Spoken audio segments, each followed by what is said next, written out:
Once upon a time, in a forgotten corner of a cursed forest, there stood a solitary tower.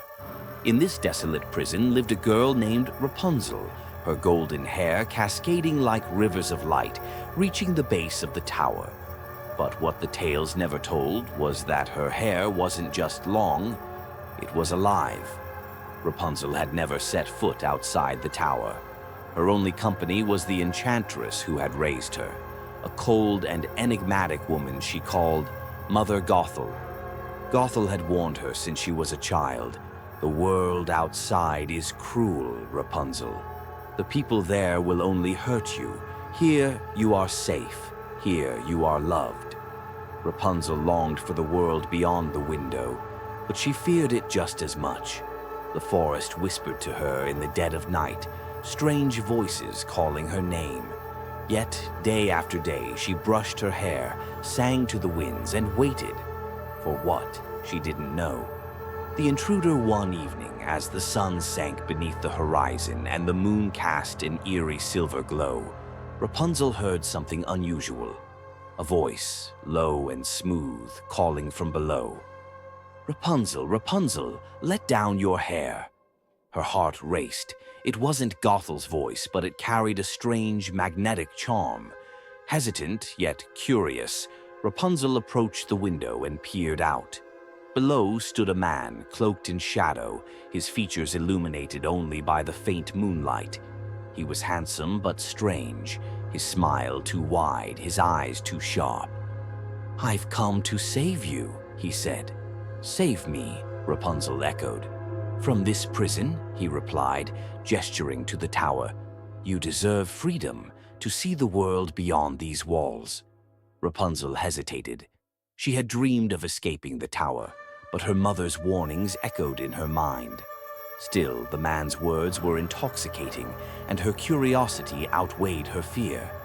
Taking a deep breath, she let her golden hair cascade down the tower. The man climbed swiftly, his movements unnaturally smooth.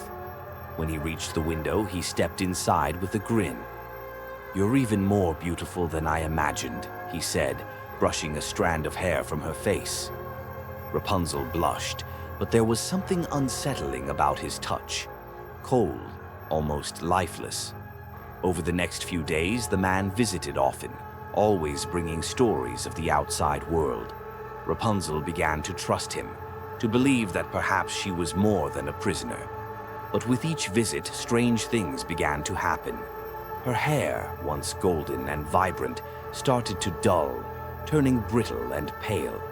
Shadows flickered in the corners of the room, even when no one was there, and the forest outside grew darker, the trees twisting into unnatural shapes.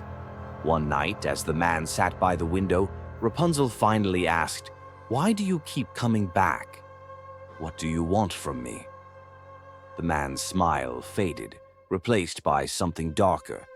"I told you, I came to save you, but every savior needs a price." Before she could respond, he reached for her hair. As his hand touched it, the strands writhed like snakes, twisting around his arm. Rapunzel screamed, but it was too late. Her hair began to move on its own, wrapping around the man and pulling him into the darkness. His screams echoed through the tower, then stopped abruptly. The silence that followed was deafening. Rapunzel stared in horror as her hair, now black as night, slithered back to her like a living thing. She tried to cut it, but the strands were unyielding, stronger than steel. The door burst open and Gothel appeared, her face pale with fear. "What have you done?" she hissed.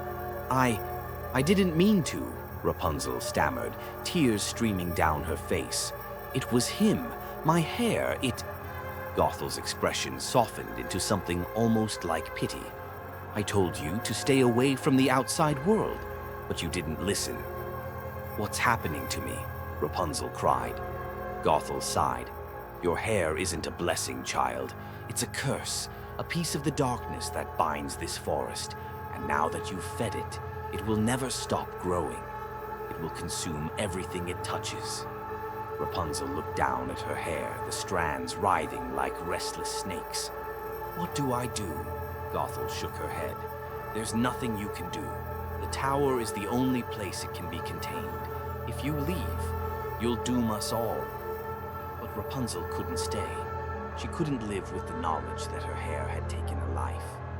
Ignoring Gothel's pleas, she tied her hair to the window and began to climb down.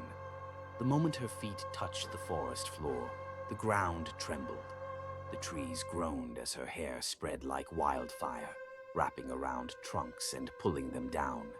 Shadows poured from the earth, consuming everything in their path. Gothel screamed from the tower, but her cries were drowned out by the deafening roar of the forest collapsing into darkness. Rapunzel ran, her hair trailing behind her like a living nightmare. But no matter how far she went, the darkness followed, devouring the forest, the village, and everything she had ever known.